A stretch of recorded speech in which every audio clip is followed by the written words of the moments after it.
Hi hello. Onam special aviyal எப்படி பண்ணுறதுன்னு பார்க்கலாங்க. ஒரு கடாயில் தேங்காய் எண்ணெய் ஊற்றி கறிவேப்பிலை போட்டு தாளிச்சிக்கிடுங்க.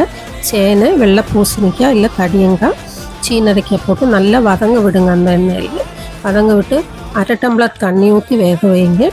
முக்கால்வாசி சேனை வெந்த பிறகு மீதமுள்ள காய்கறி தேவையான அளவு உப்பு போட்டு மூடி போட்டு வேக வைங்க. அதுக்குள்ளே நம்ம அரைப்பு ரெடி பண்ணிடலாங்க. பச்சை மிளகு, ஒரு வெங்காயம், ஜீரகம், மஞ்சள் பொடி, தேங்காய் போட்டு குறைன்னு அரைச்சி வச்சுக்கிடுங்க. அரையும் போது அது வெந்திருக்கும். வெந்த பிறகு இந்த தேங்காய், முருங்கைக்காய் போடுங்க. முருங்கைக்காயும் கடைசியாக தான் முருங்கைக்காய் போடணும். சீக்கிரம் வெந்துடும், இல்லை குச்சி குச்சியாக கிடக்கும். அதுக்கு மேலே இந்த அரைச்ச தேங்காவையும் போட்டு அதுக்கு மேலே பச்சை மாங்காய் போடுங்க. நம்ம இங்கே தயிர் சேர்க்கலைங்க. தயிர் சேர்க்காமல் பண்ணினா 2 நாள் இருக்கும். தேங்காய், பச்சை தேங்காய் மேலே ஊற்றி ஒரு ஆவிக்கு கிளற விடுங்க. அவியல் ரெடி. சூப்பரான ஓண சத்யா ஸ்பெஷல் அவியல் ரெடிங்க.